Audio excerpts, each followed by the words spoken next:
I just wanted to say thank you to everyone. I'm sure you can imagine how difficult of a decision this was for me to decide to speak out publicly, and the support I've received has confirmed to me that I did make the right decision, and of course, it was very much needed given the severity of the problem that's sweeping the country right now in terms of gang stalking and voice to skull. So I just wanted to take the time to say that.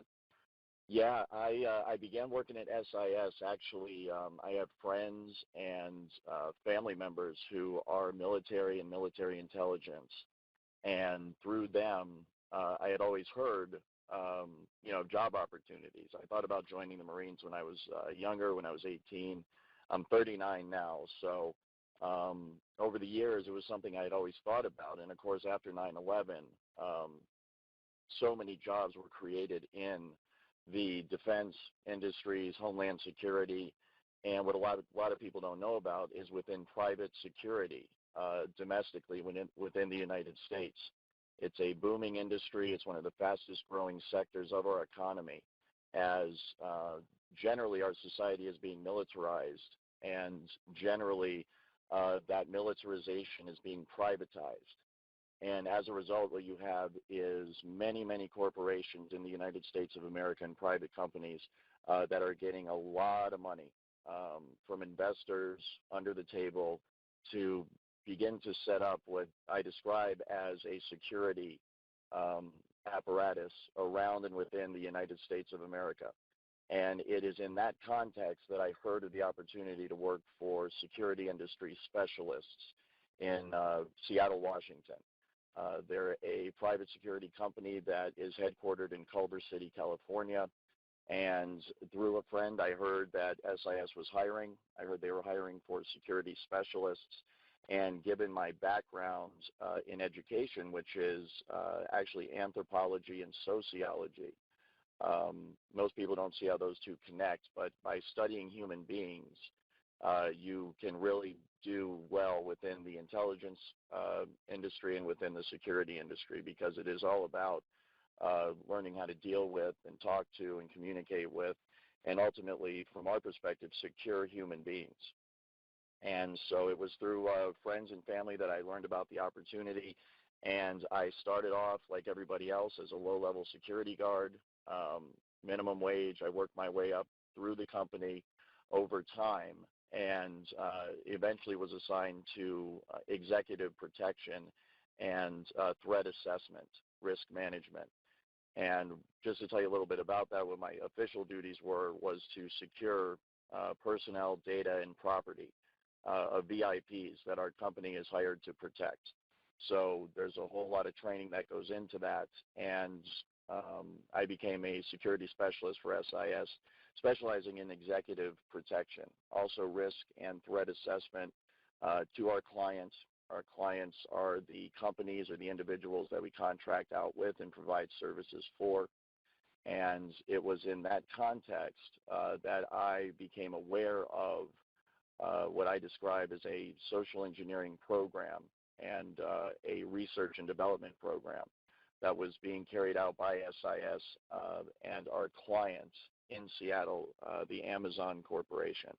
And it was through moving up within the SIS hierarchy and working with more and more people as I was assigned to more and more assignments, I became aware of the existence of this program. And then little by little over time, I became aware of the extent of it. And it wasn't long before I realized how horribly out of control it was how downright evil it was. Once I began to realize that SIS was experimenting on its own employees, my fellow security specialists, I was outraged. I later learned that my company was involved in a larger social engineering program that encompassed the entire city of Seattle. That aspect of the program was experimenting on the homeless population of Seattle, Washington, who were housed in DESC, Downtown Emergency Services Center facilities. And I later learned that they were indeed experimenting with, when I say experimenting, voice-to-skull, hive mind, behavior modification technology that is frequency-based and directed at a targeted individual to basically control their entire person. And it was by moving up even more that I realized that this experimentation was going on against the general population of Seattle. And then just the average man and woman on the street, upper class, upper class, and even the flat-out rich were having this technology used on them without their knowledge. As more and more information and details of the program were made known to me, I became more and more outraged by it. And I spent a long time, because I had many friends within the security company. A lot of these people are great people. They're very good people. Not everybody involved in SIS is directly involved in experimenting on people. They're not all directly involved in gang stalking. I never was. I never partook in that. But I did partake in training that deals with tactics and protocols that are used normally for surveillance and counter-surveillance. But within that is all of the information and the know-how that you need to be able to gang stalk, and that is in fact what they are doing. And so over time I became outraged, and I tried to play my cards right, wait for the right moment. And when I really just couldn't tolerate it anymore, when I found out just how out of control it was, I decided to object to my superiors in person. But within SIS specifically, what happens is they are experimenting on their own employees. So it's a long story. I'll try to get through it quick. But basically, people are selected from all over the country. We're talking other cities all over America. They are selected for many different reasons. Often it is because they are isolated. They don't have a lot of money, friends, or family. And they also tend to be people that are highly, highly intelligent. The aspects of this technology that they're interested in improving upon have to do with cognitive processes, processing information, and as a result, they want highly intelligent people to be targets of this program. They also tend to target people who are into what I would call alternative research, commonly called maybe conspiracy theories, people that disagree with the government, people that are into researching things like 9/11. Also, they are interested in people that are interested in technology. I have found a high percentage of targeted individuals to be people who either are interested in or have information on highly advanced technologies, usually having to do with directed energy weapons and frequency weapons, the exact kind of weapons that we're talking about here that are used in voice-to-skull and behavior modification, the works. There's many other aspects to the technology. But once these people are selected, they will have the entire gang stalking / voice-to-skull program run against them. This is detailed in my article. But they will be organized stalk. They will have career sabotage programs run against them to ruin their job. They will have character assassinations campaigns run against them in their neighborhood. They'll be isolated from family and friends as those individuals are turned against them.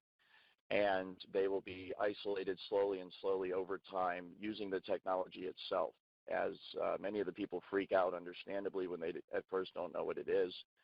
Oftentimes, they end up going to psychiatrists, and false diagnoses of schizophrenia, manic depression, delusional, paranoid are rendered against this individual. And it turns out that that's a loophole in the law that they are using to take away people's constitutional rights, as once you are deemed mentally unfit to care for yourself, i.e. you're depressed, delusional, paranoid, etc., they use that, the state or the federal government uses that as an excuse to come in and say that they have to care for you.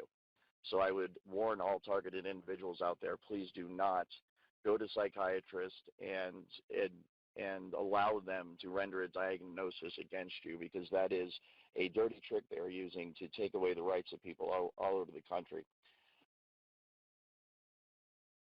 That's a great question. I do not have direct knowledge of that personally in terms of an individual, how they are selected.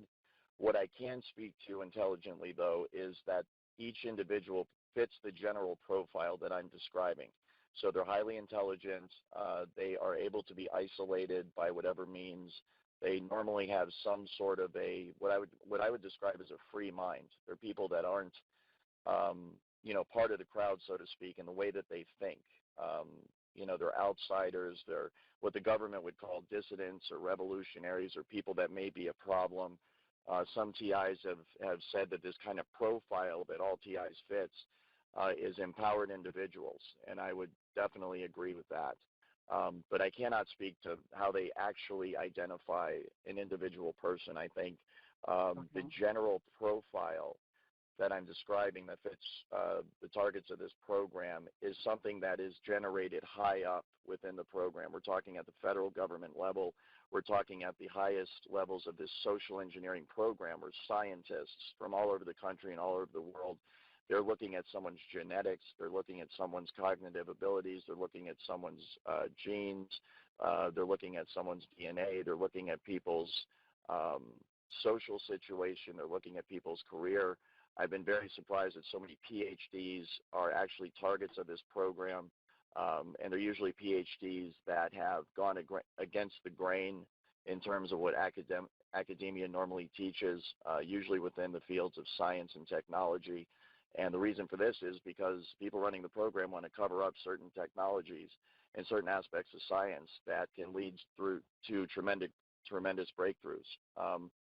These highest levels of science and technology are the sole purview of classified sectors of our government and military, and as a result, it is not, the opinion is that the American people do not have the right to this information, and is in the national security interest of our country to keep it classified. And so that is the answer to your question. What I will do, though, is take this opportunity to distinguish really quickly between the larger phenomenon of TIs that is usually a person in America that's being targeted by the technology and is being gang-stalked by members of their community, and the specific program that I am whistleblowing on. The specific program I am whistleblowing on involves the actual abduction of TIs from around America. They're put on a Greyhound bus and they are shipped to Seattle, where they are made homeless. They live in one of the homeless shelters where they are housed and experimented on with voice-to-skull technology, and then they are funneled into SIS to work as low-level security guards, where they are experimented on even more. So that is a specific program, and that's what I detail in my blog and my website.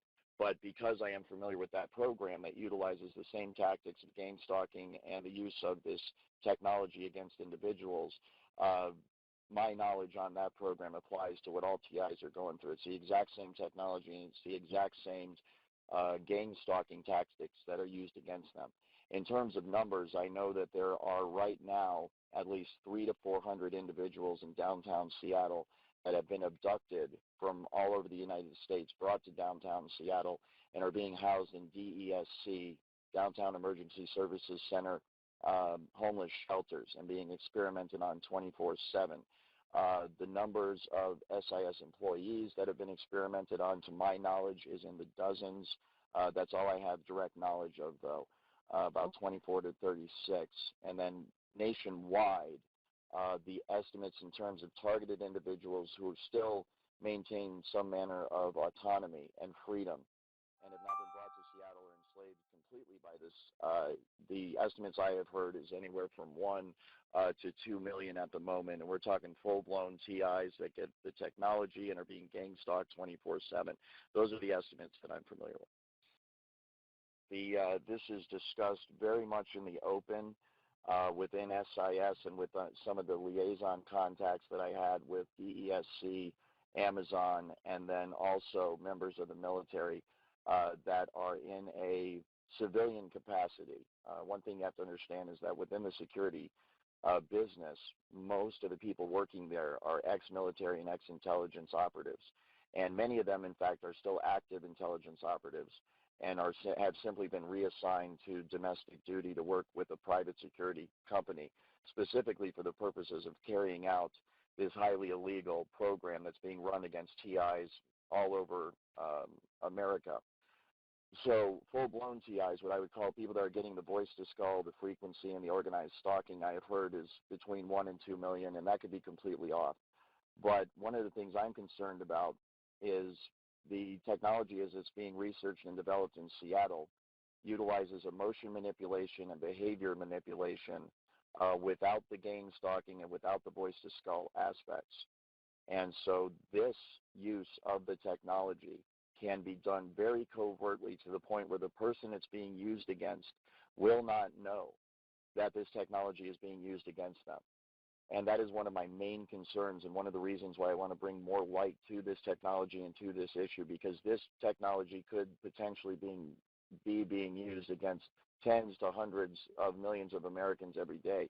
I've mentioned in some of my podcasts how there are field effects where they will not direct this technology at an individual, but create a general field of frequency in a geographical area so that everybody that within that geographical area is feeling the effects of the technology. It's more of a general application of the technology instead of an individual specific application of the technology. But when you consider that use of it and the fact that it is used for emotion and thought and behavior modification, then we could potentially be looking at many, many millions of people across the country that are under the influence of the technology today, right now. The area of the geographical areas that I'm familiar with are limited to the size of maybe a downtown area of a city, so that the frequency that's being emitted by the device will have an effect on a geographical location, let's say downtown Seattle. And so what they can do is within this general field, they can broadcast a frequency that affects human beings within that frequency field and can induce a general mood of, let's say, happiness or sadness, anger, agitation, peacefulness. And in this way, they can have an overall effect in the city. And I have seen this done, and it is remarkable how effective it is, because you will walk down the street of Seattle and literally see people all in a bad mood, all at the same time, and they do not know each other. And then you go over a block or two to a different office building, and you walk in, and the exact same thing's going on there. It's very, very concerning. So within that, then, that overall bubble or area of frequency where everybody, let's say, is in a bad mood, they can still inject what would be a individual-specific frequency to the targeted individual themselves, let's say the homeless person in Seattle that's being experimented on 24 hours a day.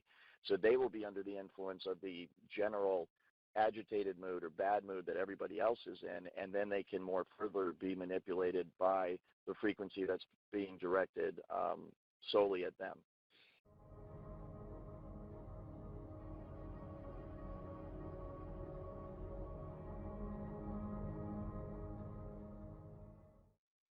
Absolutely, yes. That is exactly what the people running this program have in mind in terms of application of this particular feature. It is to, or at least it can be used to induce riots, for example, or stop riots. It could be very, very dangerous, and it's a great point you bring up about traffic patterns and auto accidents. I mean, this is messing with the innermost part of human beings, their emotions. And so you can imagine how irresponsible it is to actually manipulate someone into being in a bad mood, and manipulate everybody in town into being in a bad mood. And then they get in their cars and they drive around where their own safety and other people's safety is at risk. It's a huge, huge problem.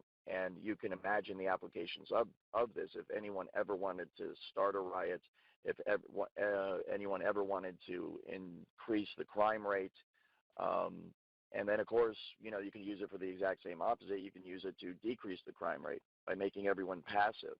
And that could have nefarious applications as well. If you want people to be passive and not pay attention and not take action, it can be used for that as well. So yes, the mind is boggled by the possibilities in terms of what this could be used for. The radio frequencies, microwave signals, the entire spectrum of radio frequencies can be used within a certain range to produce all sorts of different effects. So the way it works is a device broadcasts a radio frequency, let's say at an individual, and that radio frequency will hook up with the resonant frequency of the individual's mind or body, or in this case, DNA. And what happens is once the resonant frequency is found in the targeted individual and the broadcast frequency matches up with that resonant frequency, those two frequencies interlock, and they can be thought of as one frequency or one energy. And what happens is between the broadcast frequency and the individual that's receiving the broadcast frequency, once it's resonating, once they are resonating together, a super highway of frequency along which information can be sent is created. And so you can think of it just like fiber optic cables that you use to send signals over the internet that connect people to the internet. It's the exact same thing, only a wireless application of that. And so once you have connected the targeted individual with the frequency and they resonate together, then you have a perfect avenue upon which to send and receive information back and forth. And that's exactly how they manipulate someone's thoughts. They send voices into someone's head.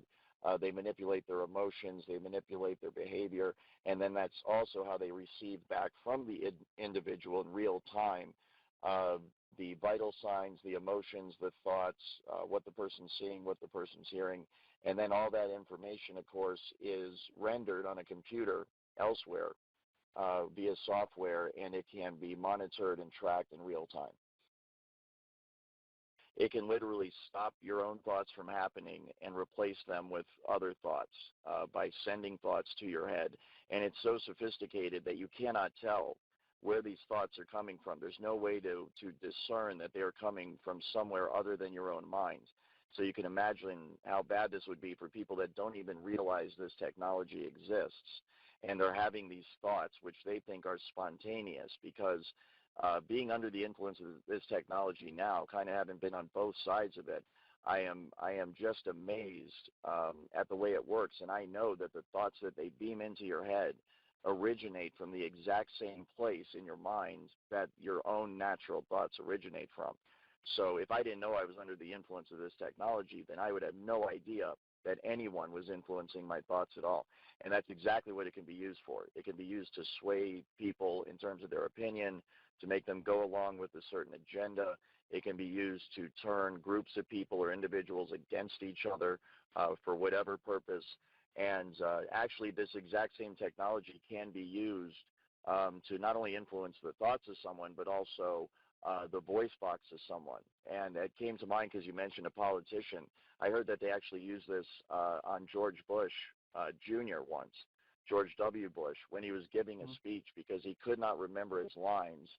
I have sent you a comprehensive energy plan to devastate communities, kill wildlife, and burn away millions of acres of treasured forests.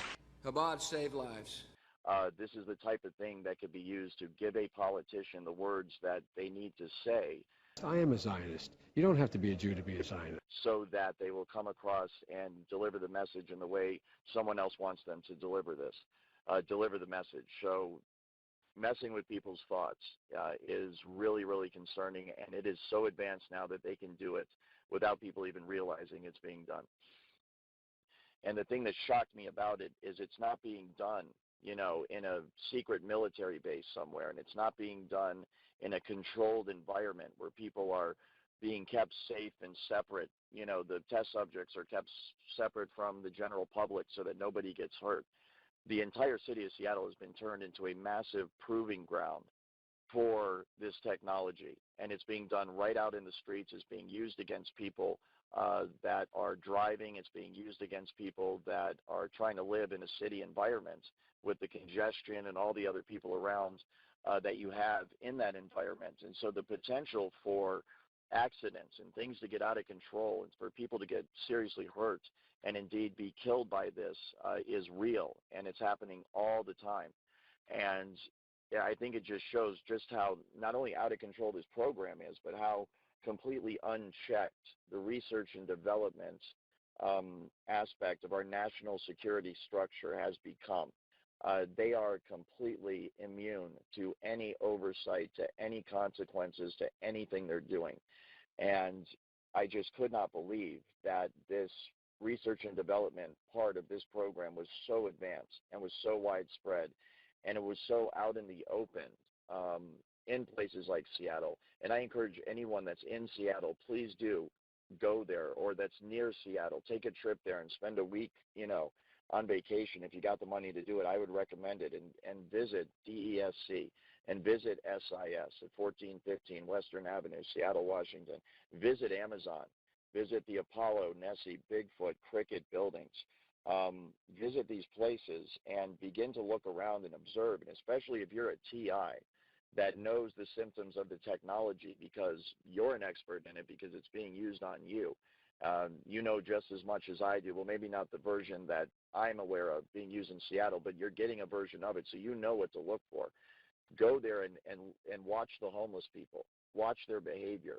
Look at their teeth, as all the people have one of the effects, I'm sorry to say, for TIs out there is this technology will actually radiate the teeth right out of your mouth prematurely. And I know in Seattle and elsewhere, people are in their 30s, that brush and floss every single day, that are having their teeth. But I eventually ended up in Aurora, Colorado, right next to Buckley Air Force Base. And it turns out that this town as well is a major hub for this social engineering program. Aurora, Colorado is a town that has a large percentage of military personnel that live here. The adjacent base, also intelligence families live here as well. When they're assigned overseas, this is where they would live when they're back on the home front domestically.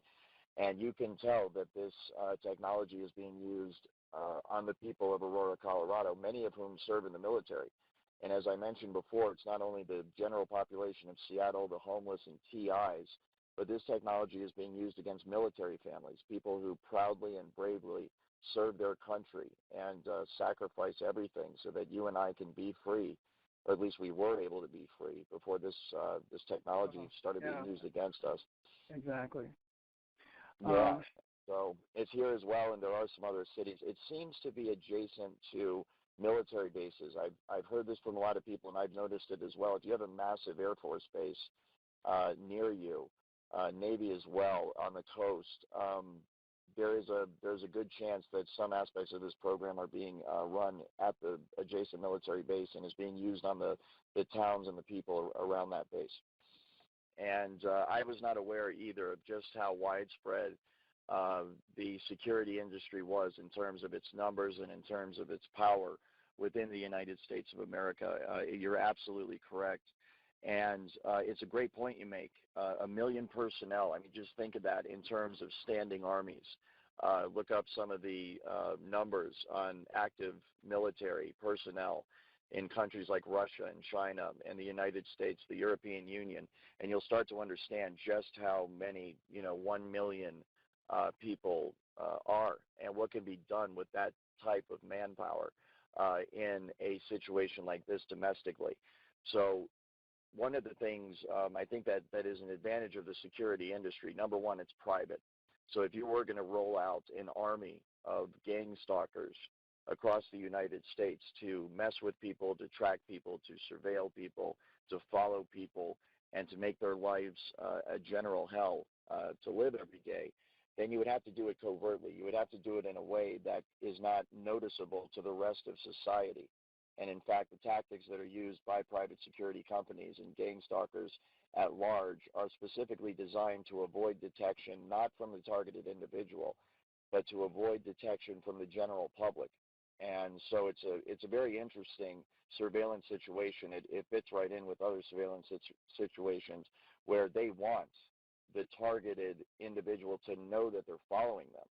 And so in a normal surveillance situation, you do not want the person you're following to know that you're following them. They actually want the TI to know they're being followed because it has the maximum psychological impact.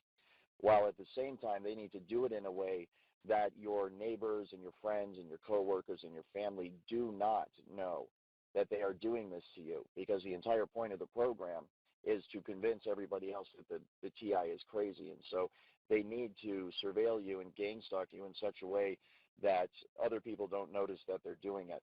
And so what happens is, I was actually with a friend when we were driving from Seattle, and I decided to leave. It was one of the last friends that I was able to have before this massive organized stalking campaign completely destroyed my life as well. And now I'm completely isolated as well. But I was driving with a friend, and we were being followed by people, obviously gang stalkers and military intelligence in my case. But they drive in regular vehicles. They're in modern trucks, SUVs, sedans, every kind of car. Many of them are Chevys.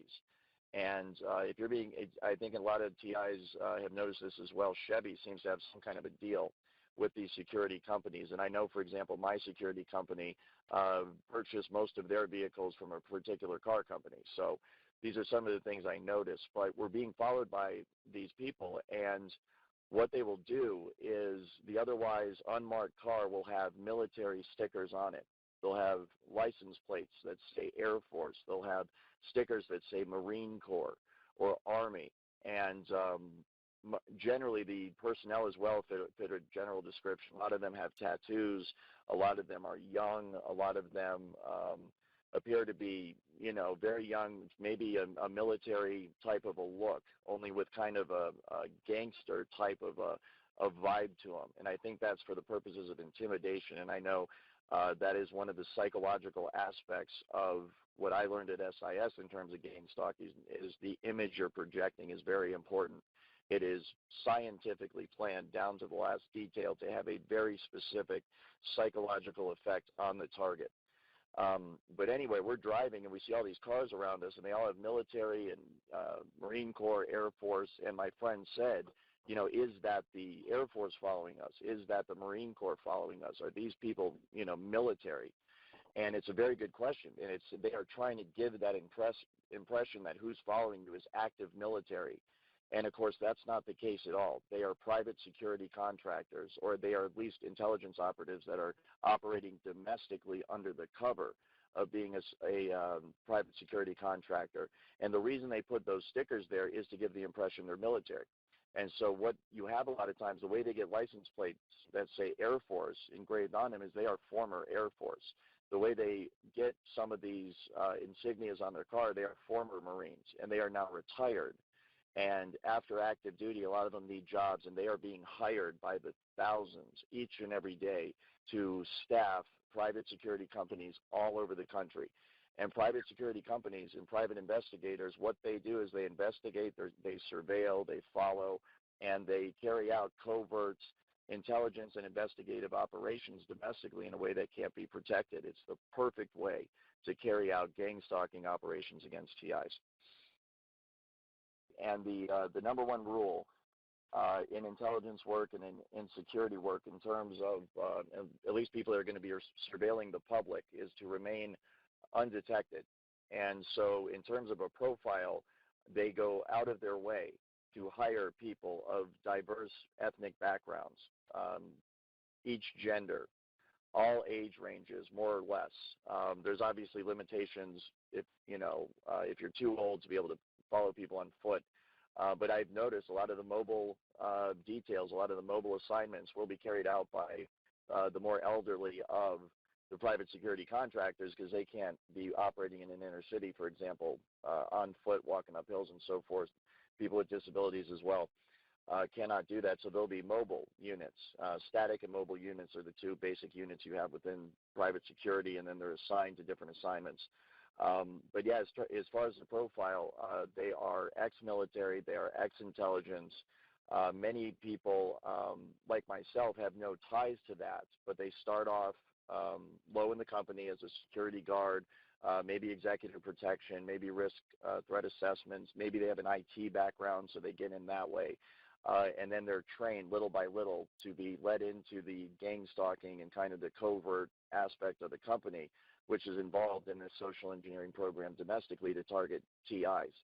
And so what you have is, in terms of a street gang stalker, the kind of people that will have constant contact with the TI on a regular basis for the purposes of being known as gang stalkers to the TI, they will have a certain profile physically.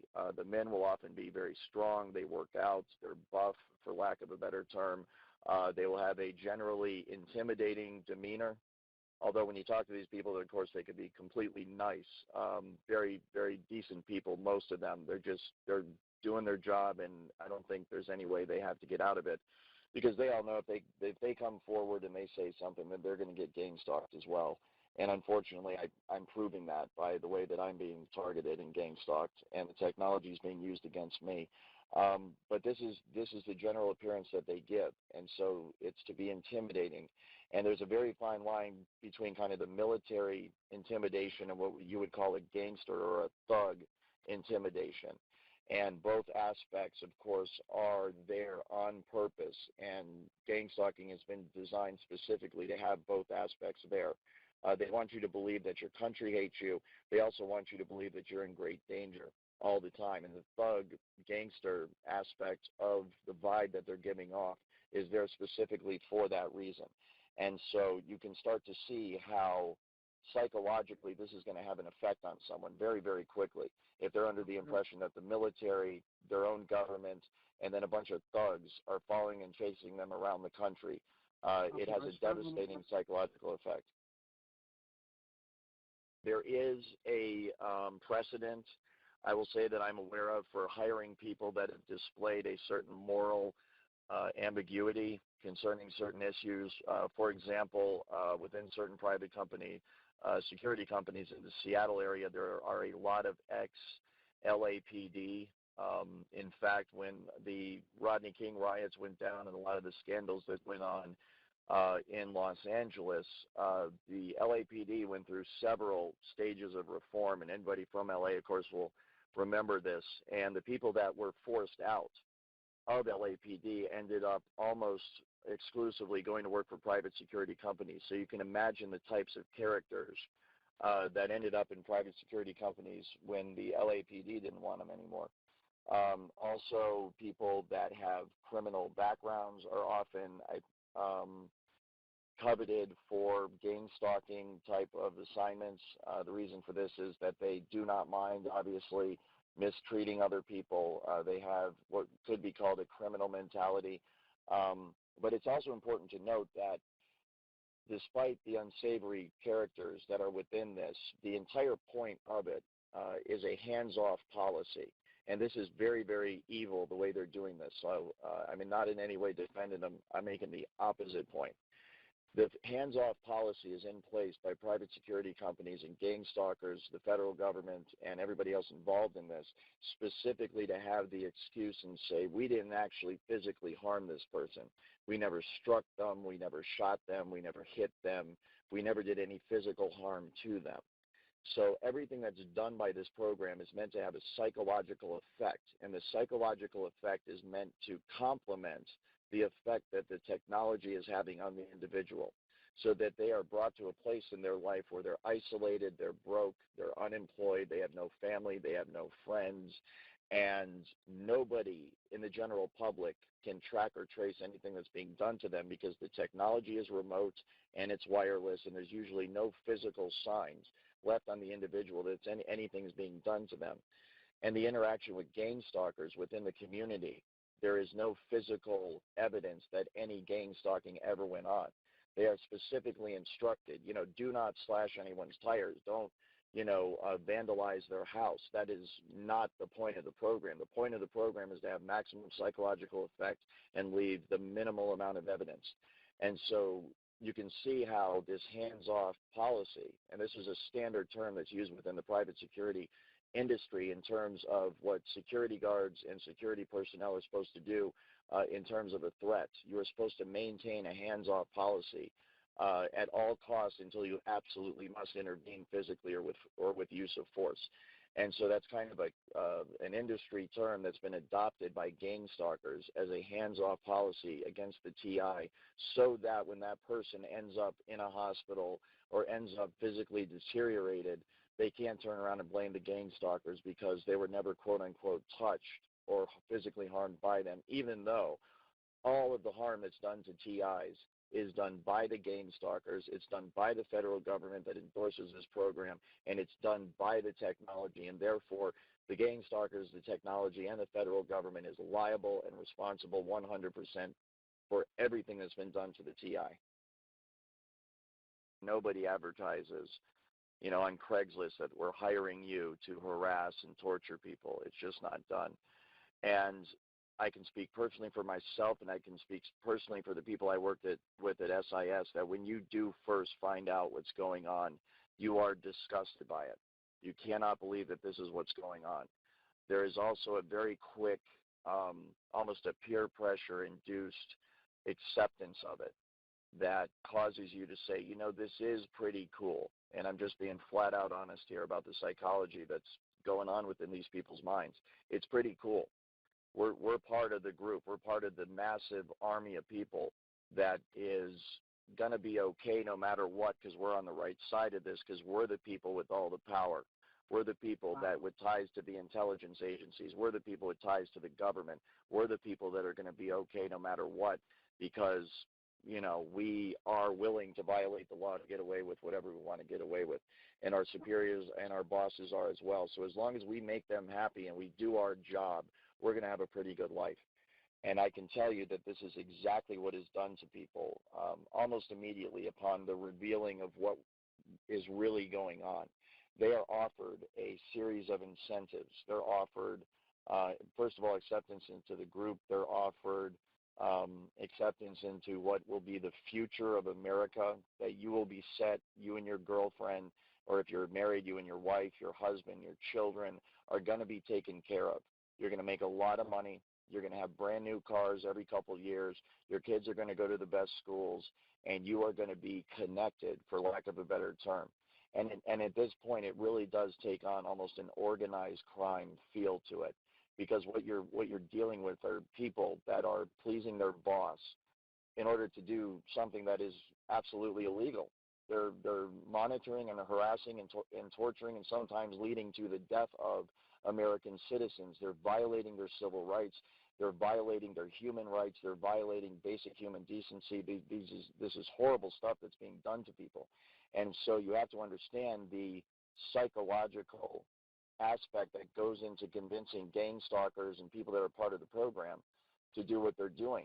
It is in fact, the psychological operation that is run against gang stalkers themselves and people that participate in the program is just as advanced, if not more so, than the psychological program that is run against TIs. It absolutely is. And so what you have is this very intense psychological program that's run. In fact, one of the things that I'm not sure people are aware of, but I'm trying to cover this on my site because I have direct knowledge of it: hive minds, voice to skull, emotion manipulation behavior, modification technology is being used against the gang stalkers themselves and against people in the program. And it is being used to assist them in doing their job, specifically to take away their conscience, specifically to take away their empathy and their sympathy for the individual, for the targeted individual, so that they don't feel bad, so that they don't feel guilty about what they're doing. They are, you know, many times intelligence agents and soldiers are trained to get the empathy and the sympathy out of their system, because you're going to be asked to kill someone for us. You're going to have to go on the battlefield and shoot someone, and you're going to shoot them just because we tell you to shoot them. And so a lot of the stuff that goes on in basic training and in terms of training intelligence operatives is designed specifically to make sure that people will pull the trigger when they need to. And stuff like human decency and love and compassion and empathy and sympathy and caring for your fellow human being does not enter into the decision-making process. And so the exact same thing is done within the program, within the Voice to Skull gang stalking program. And it is done not only by peer pressure and direct training, it is also handled by the technology that can manipulate the people's emotions, to turn off empathy and sympathy and love and care and compassion, and to turn on what I call almost a mercenary hired gunman mentality.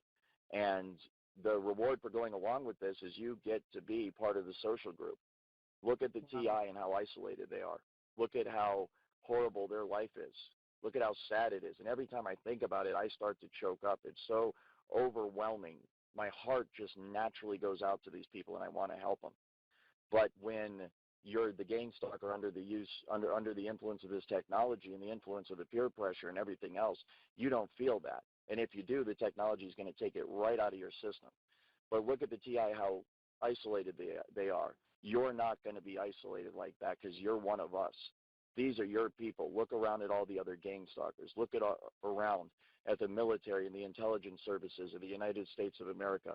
Look at the local and state police. Look at the social workers. These are our people. You can date any one of these women that you want. You can date any one of these men that you want. Heck, we'll help you hook up.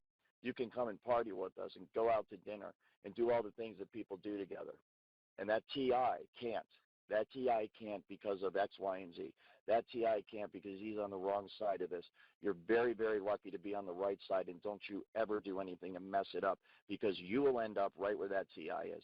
You're not going to be one of us anymore. You're going to be isolated. You're going to be gang stalked. You're going to be tortured 24 hours a day by the most horrific technology ever conceived by the mind of man, and you are going to die, grow old, and die alone. And unfortunately, now that I'm saying that, I have this self-realization moment. I mean, that's exactly what's happening with me. And I can totally and completely understand how that is a very, very effective strategy to get people to go along with being a gang stalker and to help cover up this program.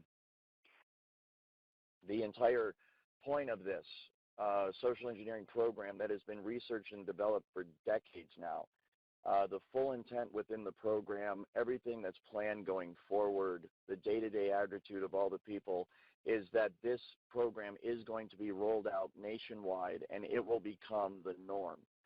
Every man, woman, and child in America will be under the influence of this technology. Every man, woman, and child in America will be one decision away from having gang stalkers turned against them. And the people making these decisions, of course, are not answerable to the American people. They were not elected. They did not pass any test or go through any gates of initiations to prove that they're worthy to have this responsibility. They just make the decision, and you're a TI, and that's it. Every single man, woman, and child in the United States of America will be under the influence of this technology. And as you can see going forward, what's going to happen is a dividing line is going to be drawn in America. And it's not going to be Democrat or Republican or black and white, rich, poor, Jew, Gentile, religious differences, whatever it is. It's going to be based on who is on the right and the wrong side of this technology, who is on the right and the wrong side of this program.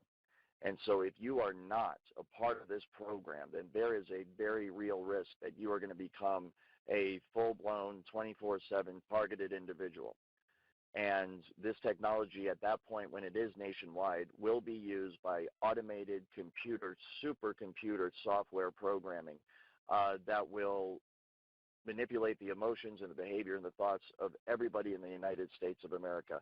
And it can all be done remotely. It's very much like the microchip kind of tracking the New World Order, this entire, control grid that's supposed to be rolled out against the American people someday. And I'm here to tell you that it's already here.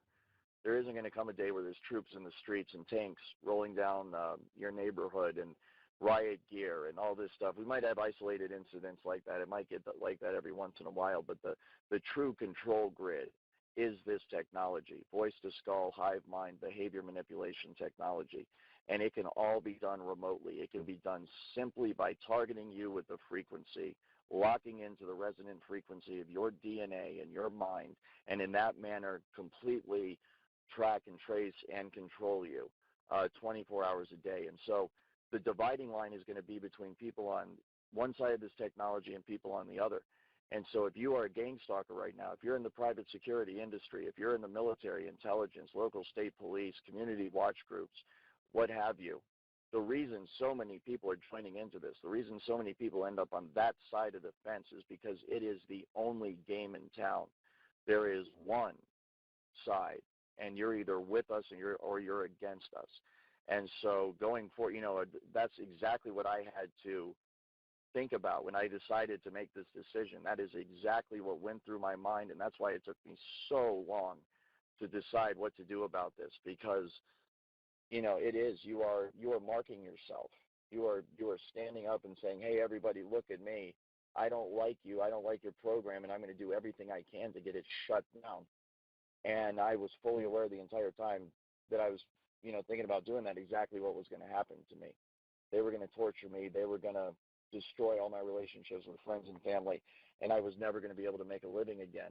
And in my mind, it just came down to the victims. It came down to targeted individuals all over America who are suffering every single day, who are crying out for help, who are curled up in a ball in the corner in their bedroom in horrible physical pain and horrible emotional pain, and know that nobody will help them. Everybody calls them crazy. Everybody says, there's something wrong with them. Friends and family abandon them. Their relationships with their significant others are ruined.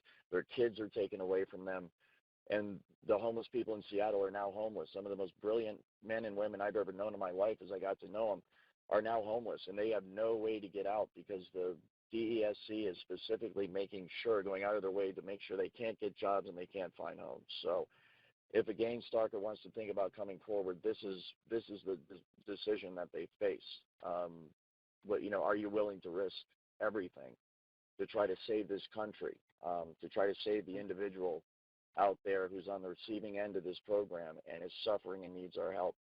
And I'm hoping that by me coming forward and doing the best I can, and for surviving as long as I can, I will inspire other insiders and give them the courage and the hope they need to make that decision as well, and see if we can't start making some progress against this thing. What is going on in America today is exactly what you just said. Some people are being recruited into this program, and some people are becoming the target of this matrix system of technological and signal intelligence and human intelligence control of the individual and of society. And that is exactly what goes on within not only the private security industry, but the program as a whole in Seattle, and what was done to me after I decided to come forward. The choice is very clear. You're either with us or you're against us. And all of the resources that they cut you off from when you're a TI, like I am now as a whistleblower, the jobs that you can't get, the coworkers that you can't make friends with, the relationships you can't have with people, all of that you cannot have is exactly what the Gangstalkers are being promised if they join. That's everything you can have and more. We're going to give you money. We're going to give you access to the finest women and the best drugs and the best connections and the best jobs and the best life that you can possibly imagine. You made it, and this is your ticket to the top, and you're going to come to the top with us. This is exactly what these people are being told. It is exactly why this seemingly inexplicable behavior by our fellow human beings, this is why it's happening, because they are being promised the sun, the moon, and the stars. They are being promised the opportunity to be a part of history, to be a part of the ruling class, to be a part of a system that is not defined by appearance of camo and military machine guns and the American flag and God bless America and all the stuff that you associate with power in America. These are people that look exactly like you and me. These are people that are wearing their hats backwards and baggy jeans. They're people that are dressed in modern attire. They're people that rock the modern vernacular and slang. These are people that go to the same bars and clubs that we do. These are the people that go to the same schools that we do. These are the people that watch the exact same videos on the internet that we do. They are like us in every single way. They are Americans first and foremost.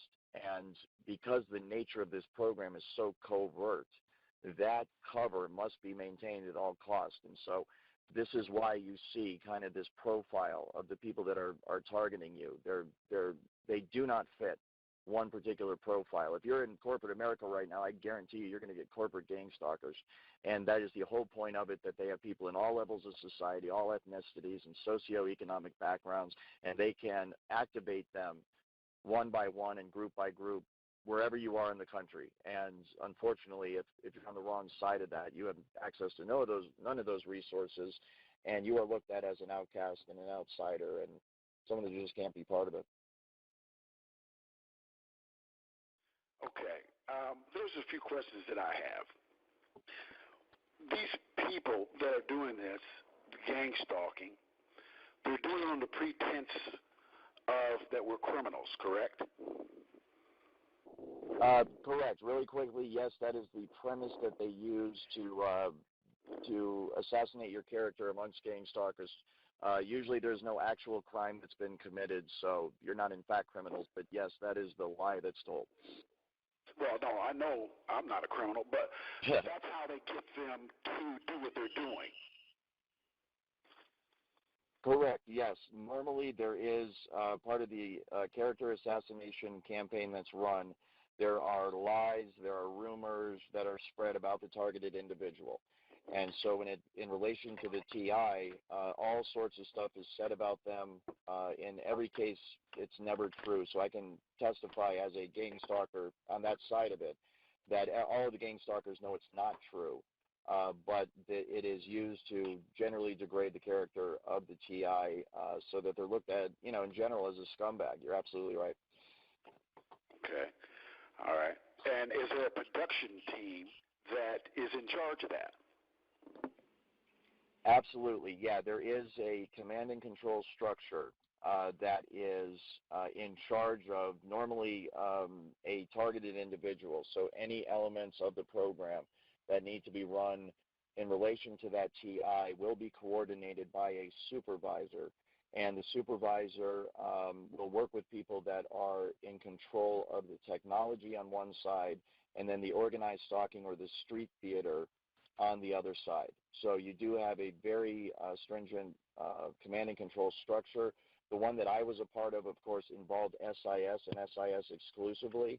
But I have heard from others in general knowledge of the program that's being run around, this could involve people in local and state police as well as what I would call intelligence operatives or assets. They are private corporations that do stuff like talent agencies, recognizing talent, logistics specialists, technology specialists, and then coordination specialists. I think I just wanted to make one mention of something I see happening up here, and it has to do with the police stations here are now putting in mental wings for the mentally handicapped instead of private institutions or anything like that. I don't know if that's happening anywhere else, but that was very creepy to me. In the major police stations, they are putting in mental wings.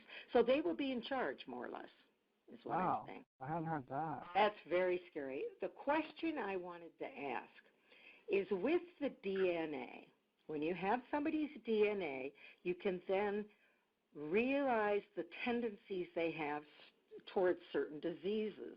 With this knowledge, do you have any idea whether they're planning or already are, how do I want to say this, stirring up that particular tendency and creating that particular disease in that person?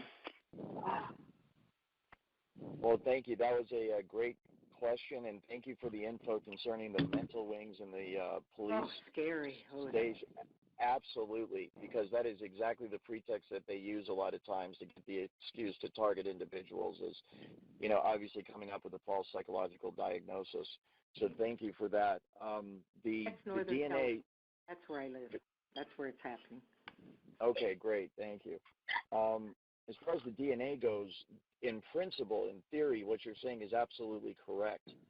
Frequencies can be used to manipulate someone's DNA and then help to bring about what is a otherwise natural tendency within their genetics. So I can confirm that that's true, and I can confirm that within the scientific research community, that's being done right now. There's DNA-based research that's being done normally to cure diseases, obviously, but if it can be done to cure diseases, then certainly someone with more nefarious goals in mind could use it to engineer diseases and to bring things about. So that is absolutely a major concern, and I think that's one of the reasons we have to get a hold on the entire research and development apparatus of this country, the entire program, the way things are done in secret, and scientific advancements are siphoned off for military and intelligence purposes first, and then everybody else gets them. And the problem with that is exactly what you said. Isn't being done yet? Not that I know specifically, no. I cannot say that I have direct knowledge of that. What I can say, though, is that Amazon has billions and billions of dollars invested in a program that is used to study just those things. So if we wanted to find out who might have that knowledge, Amazon might be a good place to start. And I think you indicated that they won't hurt us physically or vandalize or sabotage our property, but I've had all of the above. I've literally been systematically maimed through workers' comp medical procedures. My entire back, my spinal column, from my skull all the way down to my tailbone has been sabotaged. I was, in fact, at a third lumbar ESI procedure, I was brutally forced under anesthesia, screaming for the doctor to stop, and when I woke up, my entire back had been maimed. Muscles were pulled off my back. I had injections throughout my back, my neck, my shoulders, injections into my liver, into my esophagus, all the way, I mean, prolific damage. I'm now disabled. So is that part of the military government experimentation, or was I placed there?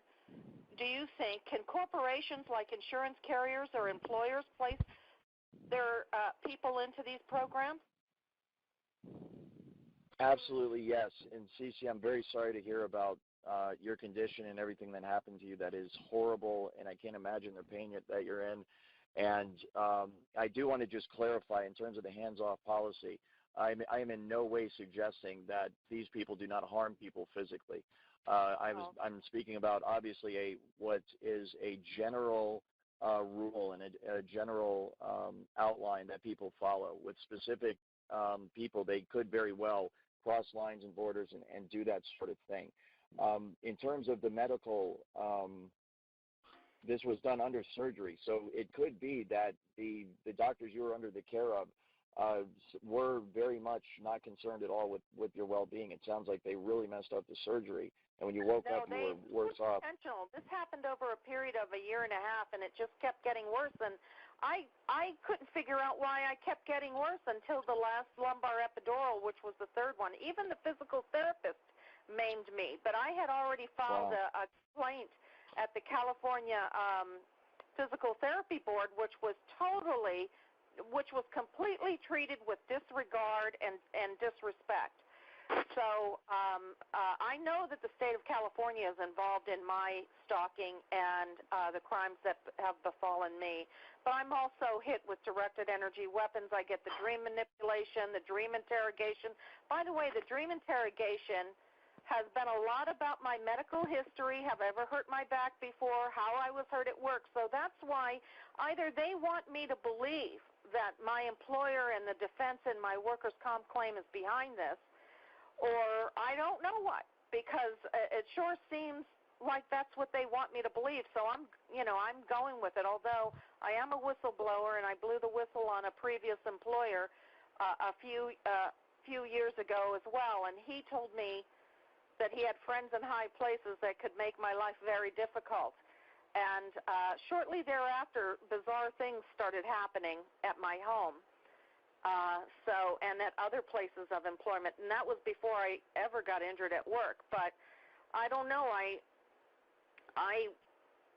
often say, God, I hope you don't let me die before I know who has done this, who is behind all of this garbage. So anyway, I believe that my targeting is corporate driven. And we that know makes sense, yes. And we know that the United States is a corporatocracy, so it makes sense. And you say that Amazon, what do? They offer up some of their employees as part of the part of the protocol or the program? Absolutely, yeah. They actually have volunteered. They have dedicated entire buildings for the purposes of experimenting on their own employees and SIS employees. But absolutely, what you were saying in terms of California officials and them being involved, those are exactly the people that would be in the program in place to mess with a targeted individual like yourself. So that definitely makes sense. You want my supervisor's name and guilty parties? Is that what you said? Yeah, your supervisor. Yeah, there are, most of these names are actually available, but I will go ahead and name some of the people in SIS. Zimmerman, Brenninger, Venturini, CEO is John Spisak. In what capacity? S-P-E-S-A-K.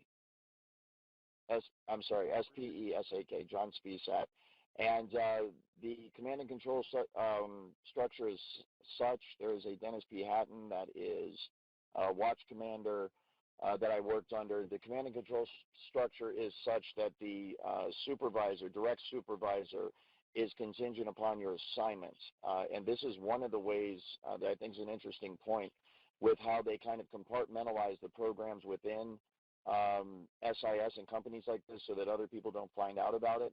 There is not a company-wide command and control structure. There is a assignment-specific command and control structure so that when you are assigned to a specific assignment, you have an immediate supervisor that you report to, and that's it. And so the one supervisor, for example, might only be overseeing 2, 3, 4, 5 security specialists at a time. And so you have all these little cells within the company that are completely cut off from each other so that the lines of communication and information do not flow between different aspects of the company so that they can compartmentalize and keep classification on certain information that they don't want getting out. So I worked for many different people. I was there. I was assigned to many different assignments. But that was a very good question because it shows how it is organized. You were talking about how they tried to make everybody into being a scumbag, so to speak. And but most of the people I've spoken with are women, you know, and there's like, you know, women that are beautiful and attractive. There's women that could be your grandmother. And you say they try to make everybody, you know, come up with some stories or whatever. How do they hurt like women and grandmothers and kill people's pets? Isn't that horrible? Yeah. Well, first, thank you for your kind words. And I do want to say that I have heard estimates up to 70, 75% of targeted individuals are, in fact, women. And it absolutely breaks my heart because I can't understand the mentality of men or women as well that would actually prey on and torture and abuse a woman, a single woman. It's just horrible. These people have children, and you're absolutely right. I mean, they're tearing families apart. They're doing it to children as well. It's completely out of control. But in terms of smear campaigns, character assassination, what they have is thugs. And perhaps, you know, there are elements of this that even I'm not aware of. But I am aware, for example, that my life has been threatened. I am aware that people are killed within this program all the time. And they bring in highly trained specialists to do that. They usually have intelligence connections. So in terms of the real dirty work that's done, there are people within the program that are capable of doing that, and they do it because they get paid a lot of money, and they do it because they've been guaranteed by the higher-ups in the program that they're going to get away from it. What I can speak to is the involvement of defense contractors in general. I have heard, of course, through people like Karen Stewart that Lockheed Martin does employ organized stalkers of their own in 47 of the 50 states. I have not been able to independently verify that with my sources, but it certainly makes sense.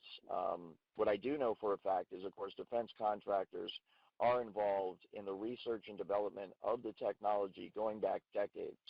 And if anybody wants to learn more, I would suggest looking up patents into things like microwave auditory effect, the voice to skull, the behavior modification, frequency weapons, directed energy weapons. Go back to the work of Nikola Tesla and look on down the line throughout history to see who the scientists were that were working on this, and then see the connections that they had to certain aspects of the military-industrial complex of our country. So defense contractors are involved. I am sorry, though, I don't have direct knowledge of Lockheed Martin. Are you aware of any antenna arrays that are doing the broadcasting? This is interesting. I'm glad you brought it up. It is one of the most classified aspects of the technology in terms of my knowledge of it and the average security specialist knowledge of it. You have things broken down basically into a technical department and what I would call a personnel department. Personnel handles the actual monitoring of the technology and the gangstalking. You then have the technical side that monitors the infrastructure, the actual building of devices, antennas, cell phones, towers. So I do not have direct knowledge of that. But I do know that it does utilize antennas, radar, and cell phone towers. And I think radar, I know for a fact, is being used for military bases. I know some of the antennas are being camouflaged within buildings, other structures. They have entire walls and structures built around them just to hide the existence of the antenna. So you can see the effort that goes into covering up the locations of them. And as a result, they're the most classified part of the program, and I do not know any specifics on that other than they're out there and they are everywhere already all over the United States because this system is operational countrywide. You mentioned that the artificial telepathy people are connected to hive mind. With remote neural monitoring, that's what we call the process of them hearing our thoughts and looking through our eyes. I want to know what you call it, and my last question is, do you have any documents that you could put online regarding this program that we could all access?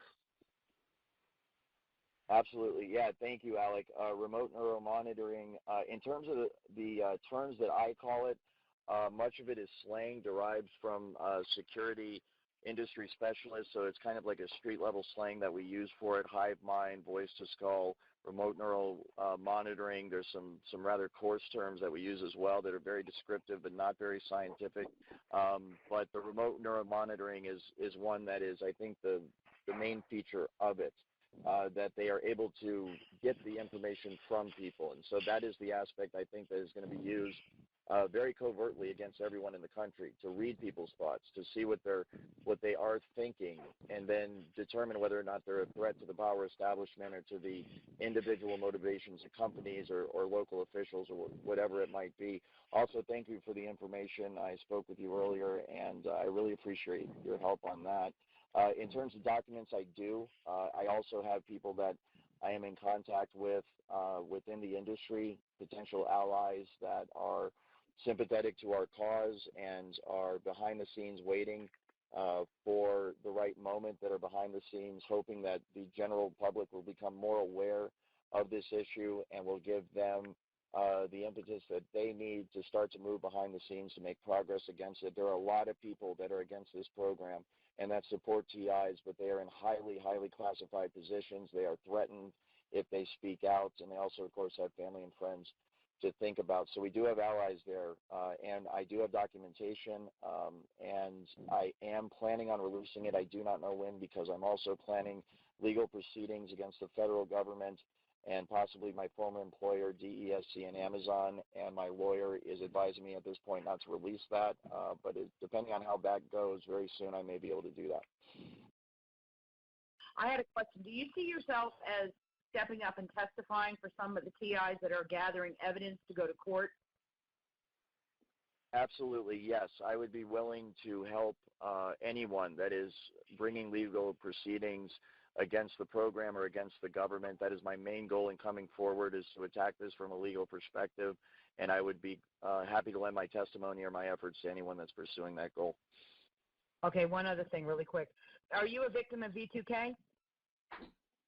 Yes, I am. I am a victim of V2K, emotional, the works. I have got a beta version, I believe, of what is going to be rolled out against TIs in the next couple of years. My company was involved in a research development program of kind of the next generation of voice to skull and the frequency weaponry. And because I knew these people and I decided to blow the whistle on them, they gave me the most nasty version of it. It is highly, highly advanced. It's one of the reasons I've had a lot of problems getting relief myself, is because I'm dealing with something that is, I think only the military would have and know about in terms of its advanced state. So yes, I am getting all of it 24 hours a day. I'm currently homeless. I've tried 5 other jobs since I resigned from SIS, and I'm under constant torture, surveillance, and gang stalking 24 hours a day. Well, what sort of things are you getting, V2K? What kind of things are they telling you? That is interesting. The main one that they repeat all the time is, please be quiet, in not so nice terms, or we're going to kill you. They tell me that everybody is against me. They tell me all sorts of stuff. One of the people, the lady that mentioned that the state of California was involved with her medical problems where she messed up her back, and the voiceless call was telling her that it was her corporation or the company she was working for. I hope I get that right. But that's what they do. They beam into people like me's heads all sorts of stuff to try to turn people against each other, to turn companies against each other, individuals against each other. And so what they do to me, I think, is very similar to what I've heard from a lot of TIs. They'll turn TIs against their family. They'll turn family members against TIs, for example, and coworkers, and that's what they're doing with me. They're trying to manipulate me. They're trying to turn me against former employees, employers, people I used to work with, family members, friends, people I'm meeting online, and it's just a constant 24/7 back and forth. Don't trust this person. Do trust that person. Don't trust this person. Do trust that person. Don't you dare try to work again or we're going to kill you. Don't you dare try to contact this person or we're going to kill you. Don't do this or we're going to slander you and smear all sorts of stuff all over the papers. We are very disappointed in what you decided to do. They have been sending stuff into my dreams as well. It's constant 24/7, and luckily because of my training, because I know all aspects are technology induced, and because I have a bit of training in gang stalking as well, my response to it is always, number one, I know who it's coming from. I know who these people are, so I'm not listening to any of it. I go out of my way to judge things for myself and come to my own decisions. And then when it comes to gang stalkers, I just gang stalk them back. I'm only one man out here, but I try to take them on and fight fire with fire and stand my ground and just at least try to maintain the status quo so I don't slip further down into the darkness, so to speak, where they're trying to put me.